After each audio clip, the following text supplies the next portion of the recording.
आज किसान दिवस है। हमारे देश के बड़े नेता और पूर्व प्रधानमंत्री चौधरी चरण सिंह की जयंती है, लेकिन किसान दिवस पर भी किसान आंदोलन किसी हल तक नहीं पहुंचा। सरकार कहती है हम किसानों के साथ हैं, आंदोलन के पीछे कुछ वामपंथी हैं। इसीलिए आज की दस्तक है, क्या किसान अपना और आंदोलन पर आया? सवाल सीधा सा, गेहूं की फसल 3 से 4 महीने में तैयार होकर काट ली जाती है, लेकिन अब तक किसानों के आंदोलन की फसल समाधान के रूप में क्यों नहीं पक पाई?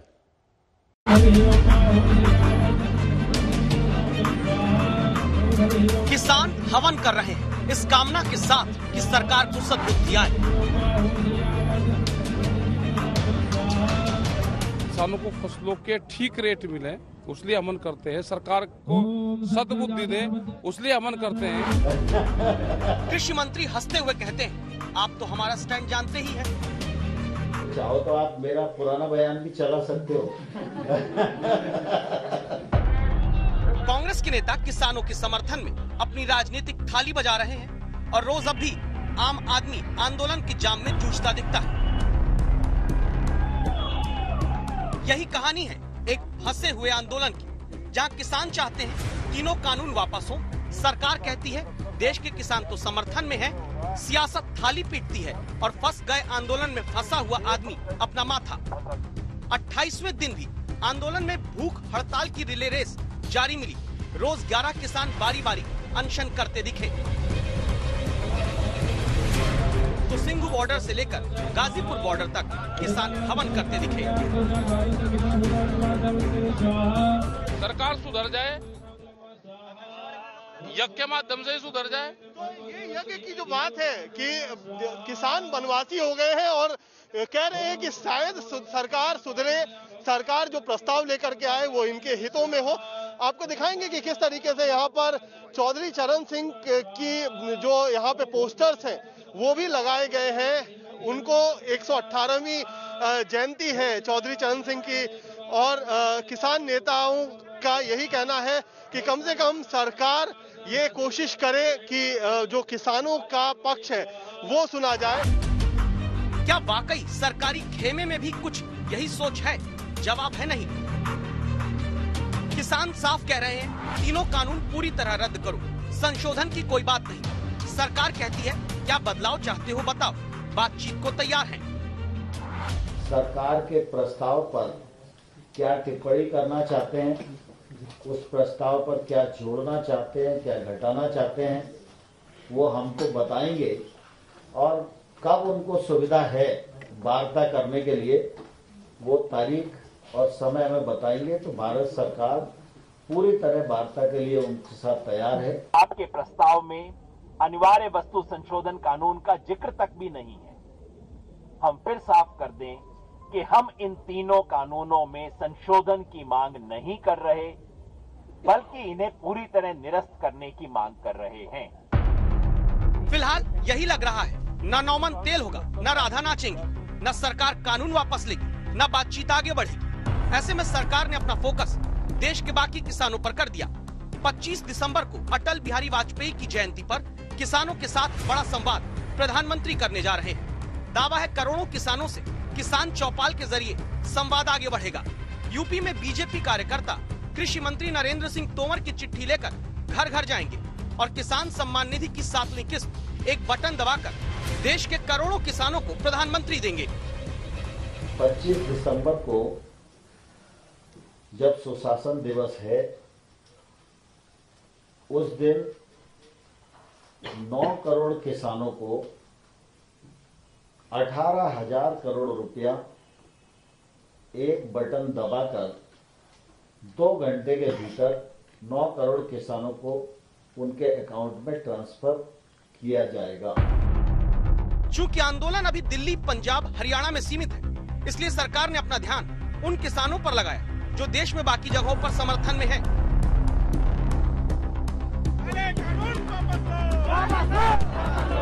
28 दिन से जारी आंदोलन में समाधान का रास्ता कहां से निकलेगा, फिलहाल साफ नहीं। एक सच ये भी कि रोज 3,500 करोड़ रुपए का नुकसान देश उठा रहा है।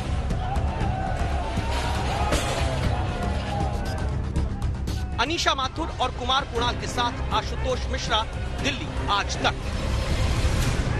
गेहूं की फसल 6 सिंचाई में तैयार हो जाती है, लेकिन 6 दौर के बाद भी आंदोलन के हल की फसल तैयार नहीं हो पाई। किसान कहते हैं कि इस बार हटेंगे नहीं। तो ये शक्ति कैसे और कहां से किसानों को मिलती? आंदोलन का शक्ति संतुलन समझने के लिए हमारे संवाददाता आशुतोष मिश्रा की ये एक्सक्लूसिव रिपोर्ट देखिए। किसानां का जिंदाबाद।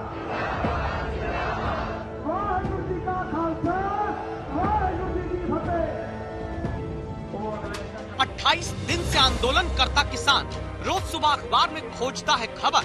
आंदोलन में आगे क्या होगा? क्या कानूनों पर सरकार से बातचीत चिट्ठियों से आगे बढ़ पाएगी? आंदोलन क्या लगातार चलता रहेगा?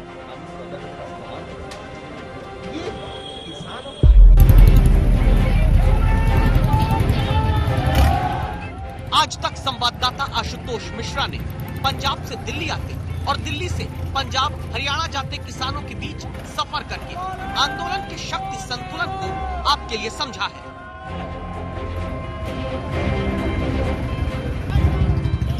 शुरुआत की आंदोलन के लिए दोबारा शक्ति लेने घर लौटते किसानों की एक टीम के साथ। जब आप पंजाब से दिल्ली की तरफ बढ़ेंगे तो ऐसे बहुत सारे ट्रैक्टर दिखेंगे जिसमें किसान दिल्ली की ओर कूच कर रहे हैं।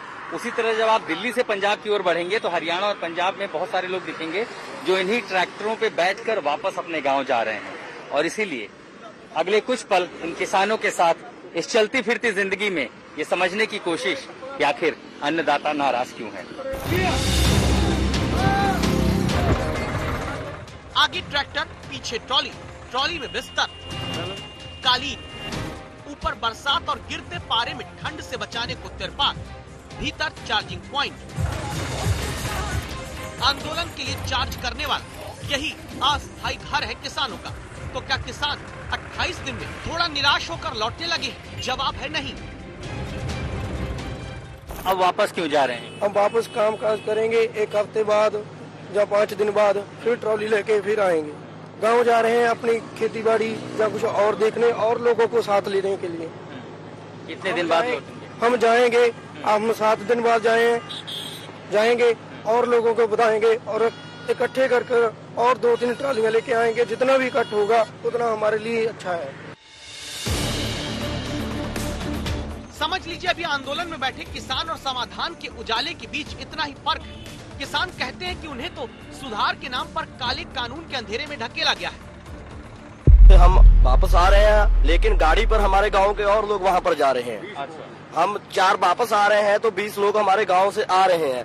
हमारे गांव में जो खाने के लिए 100 पदार्थ तैयार किए जाते हैं, वैसे जाएंगे फिर मुड़ के उनको लेके भी आएंगे क्योंकि गाड़ी पर इतना राशन नहीं आता है। जो एक ट्रैक्टर ट्राली है उसमें ही सब कुछ आता है। ठीक है, सच्चाई यही है कि जितने जाते हैं उससे कहीं ज्यादा किसान अभी वापस दिल्ली बॉर्डर पर आंदोलन के लिए आते दिखते हैं।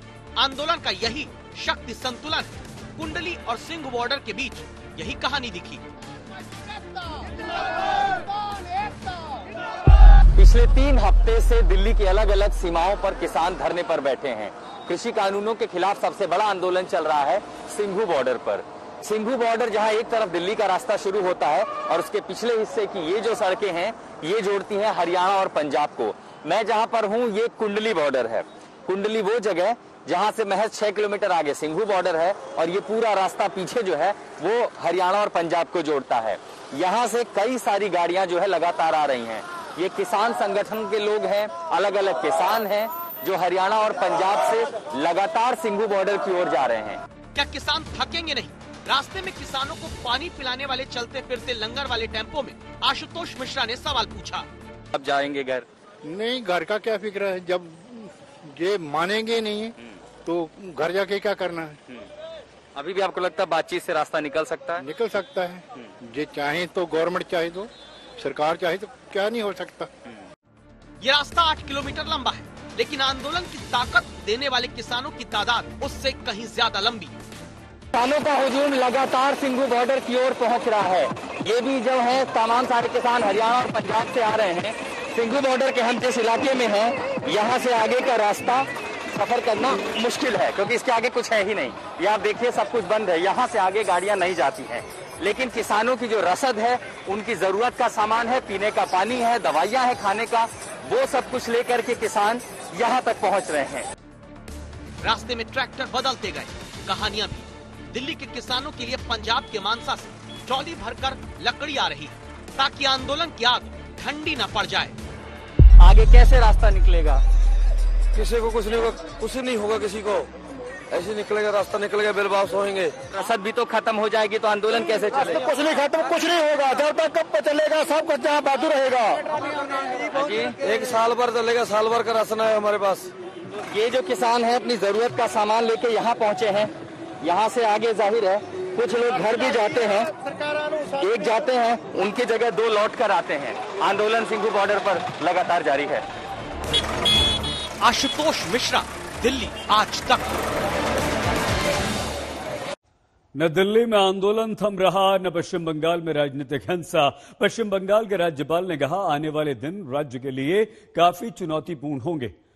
शुभेंदु अधिकारी के पाला बदलने के बाद बीजेपी और तृणमूल कांग्रेस के कार्यकर्ता भी वर्चस्व की लड़ाई लड़ रहे हैं। ऐसे में बंगाल की हिंसक राजनीति का मामला सुप्रीम कोर्ट तक पहुंचा।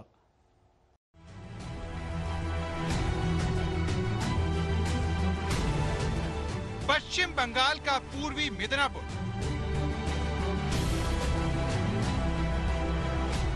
पश्चिम बंगाल का नारायणपुर, पश्चिम बंगाल का मध्य ग्राम। हिंसा पश्चिम बंगाल की राजनीति का हिस्सा रही है। वहाँ हिंसा पहले भी होती रही है, लेकिन अब जो वहाँ हो रहा है उसे देखकर यही कहा जा सकता है कि बंगाल में अब राजनीति कम और हिंसा ज्यादा हो रही है। राज्य में हालात इतने बिगड़ चुके हैं कि राज्यपाल को कालीघाट के मंदिर जाकर राज्य में शांति के लिए विशेष प्रार्थना करनी पड़ रही है।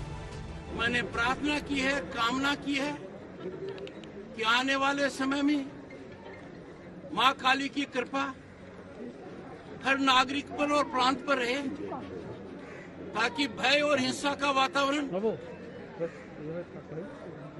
खत्म हो। आने वाले वक्त को जगदीप धनखड़ बंगाल के लिए चुनौतीपूर्ण क्यों बता रहे हैं, उसे आपको मिदनापुर की तस्वीरें समझाएंगे, जहां पर बीजेपी और टीएमसी कार्यकर्ताओं के बीच खतरनाक भिड़ंत देखने को मिली। इसी झड़प में ये बीजेपी का कार्यकर्ता जख्मी हो गया। इसके चंद सेकंड बाद ये तस्वीर देखने को मिली, जिसमें भीड़ ने सीढ़ी से उतरते इन 2 लोगों को निशाना बनाया।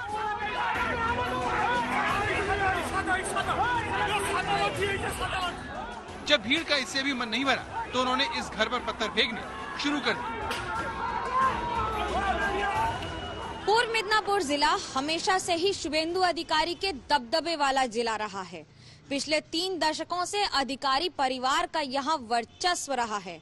हाल ही में शुभेंदु अधिकारी ने तृणमूल का दामन छोड़कर बीजेपी का हाथ थामा है और तब से ही ममता बनर्जी को घेरने की पूरी तैयारी की जा रही है। राज्य शिल्प नहीं, अंधकार, এই রাজ্যে পরিবর্তন দরকার। পরিবর্তনের আরেকটা পরিবর্তনের জন্য মাঠে নেমেছি।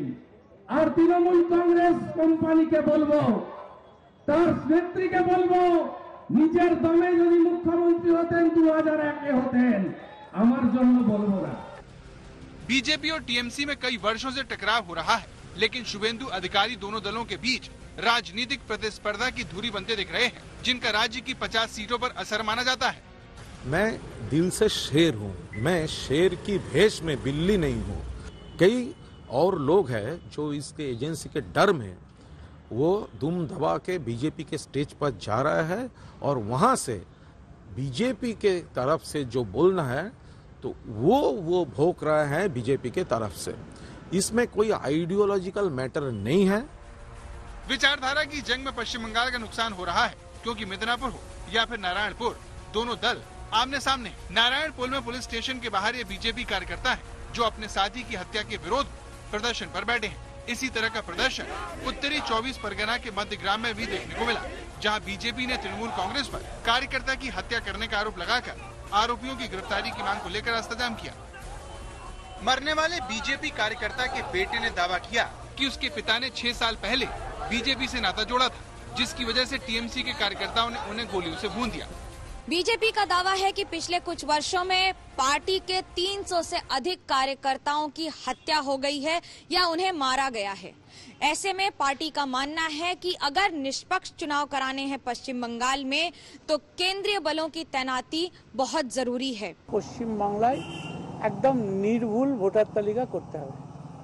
भारतीय जनता पार्टी दाबी করছে পশ্চিম বাংলায় অবিলম্বেই কেন্দ্রীয় বাহিনী মোতায়েন করা দরকার।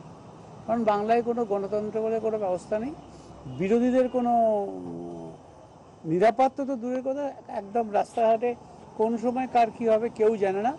পশ্চিম বাংলায় এই হচ্ছে বর্তমান পরিস্থিতি। এই পরিস্থিতিতে দাঁড়িয়ে এইটা আমরা বারবার নির্বাচন কমিশনের কাছে বলছি। पश्चिम बंगाल में राजनीतिक हिंसा की आग चौतरफा फैल रही है। दावा है कि बोनगांव के बीजेपी कार्यकर्ता का घर इसकी भेंट चढ़ गया। हिंसा और न बढ़े इसके लिए सुप्रीम कोर्ट का भी दरवाजा खटखटाया गया है। विपक्षी कार्यकर्ताओं की सुरक्षा की मांग की गई है। ओपोजिशन पार्टी लीडर्स को सिस्टमेटिकली मारा जा रहा है, उसमें एक सीबीआई इंक्वायरी की जांच की मैंने मांग की है। पहले एक स्टेटस रिपोर्ट मांगी जाए डीजीपी से उन केसेस के बारे में जो कि सिस्टमेटिक किलिंग हुई है बीजेपी लीडर्स की और ओपोजिशन लीडर्स की। एक मीडिया रिपोर्ट के अनुसार पिछले एक साल में पश्चिम बंगाल में 47 राजनीतिक हत्याएं हुई हैं। मारे गए लोगों में 28 बीजेपी समर्थक, 18 टीएमसी और एक सोशलिस्ट यूनिटी सेंटर का कार्यकर्ता था।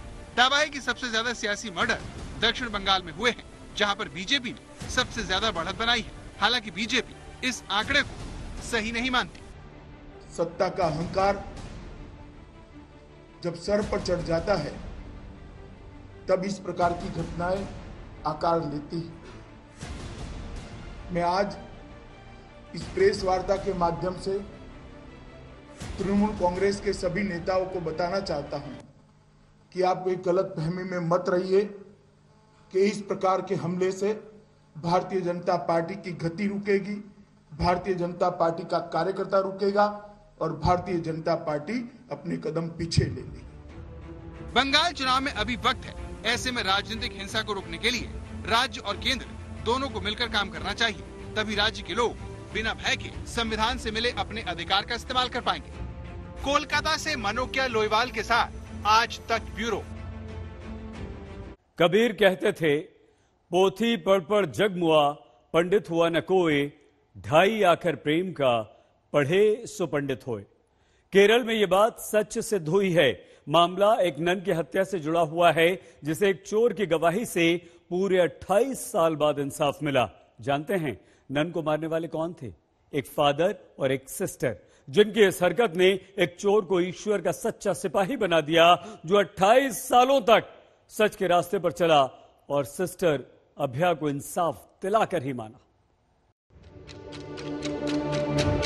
ये सिस्टर अभया है जिन्हें 28 साल बाद न्याय मिला और इस न्याय का सूत्रधार बना एक चोर, जिसने करोड़ों रुपए के लालच को ठुकराते हुए सिस्टर अभया को इंसाफ दिलाया। गुलाबी रंग की शर्ट पहने राजू ने क्यों एक अजनबी के लिए करोड़ों रुपए के ऑफर को ठुकरा दिया, इसकी वजह आपको सोचने पर मजबूर कर देगी और जिसे समझने के लिए आपको 28 साल पहले चलना होगा, जब 21 साल की सिस्टर अभया कोट्टायम के कॉन्वेंट में तड़के सुबह पढ़ रही थी और प्यास लगने पर उठी। लेकिन इसी दौरान उन्होंने ऐसा कुछ देखा जिसने उनकी जान ले ली। साल 1992 में सिस्टर अभया को इसलिए मार दिया गया क्योंकि उन्होंने फादर थॉमस और सिस्टर सैफी को आपत्तिजनक हालत में देख लिया। दुनिया से ये बात छिपाने के लिए फादर थॉमस ने सिस्टर के ऊपर हमला कर उन्हें बेहोश कर दिया। इसके बाद फादर थॉमस ने सिस्टर सैफी के साथ मिलकर सिस्टर अभया को कॉन्वेंट के ही कुएं में फेंक दिया। 7 मार्च 1992 को सिस्टर अभया का शव मिला, लेकिन लोकल क्राइम ब्रांच ने इसे सुसाइड करार दे दिया।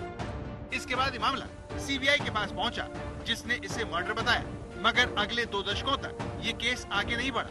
आखिरकार 28 साल बाद इंसाफ का इंतजार पूरा हुआ। ये सब राजू की वजह से संभव हुआ, जिनकी गवाही ने सिस्टर अभया से दोबारा नाइंसाफी नहीं होने दी। जब सिस्टर अभया को मारा गया, तब राजू चोरी करने के मकसद से कॉन्वेंट में मौजूद थे। जांच टीम ने इसे आधार माना और ये तथ्य भी सामने रखा कि राजू चोरी की नीयत से वहां गए थे और उन्होंने वहां आरोपियों को सिस्टर अभया की हत्या करते हुए देखा। बड़ी बात यह है कि पिछले 28 सालों में राजू को बयान बदलने के लिए करोड़ों रुपए के ऑफर मिले, लेकिन वो टस से मस नहीं हुए। आखिर एक चोर ने भगवान के कथित सेवकों को सजा कैसे दिलाई और क्यों, कोई भी लालच राजू के इरादों को हिला नहीं सका। इसकी वजह राजू ने आज तक से बातचीत में बताई। अभिया को इंसाफ मिल गया। वो मेरे बच्चों जैसी थी। मेरे भी बच्चे हैं। किसी भी बच्चे को जीवन में ऐसी मुसीबत का सामना ना करना पड़े। अभिया के माता पिता अब जिंदा नहीं हैं। ऐसे में उसके अभिभावक के तौर पर ही आपसे बात कर रहा हूँ। खुश हूँ कि मेरी बेटी को आज इंसाफ मिल गया है। इंसाफ के मामले में अक्सर कहा जाता है justice delayed is justice denied, यानी न्याय में देरी अन्याय है। सिस्टर अभया को भी इंसाफ के लिए 28 बरस इंतजार करना पड़ा। लेकिन इस केस का एक पहलू ये भी है कि 28 साल बाद ही सही एक बेटी को इंसाफ तो मिला। आज तक ब्यूरो।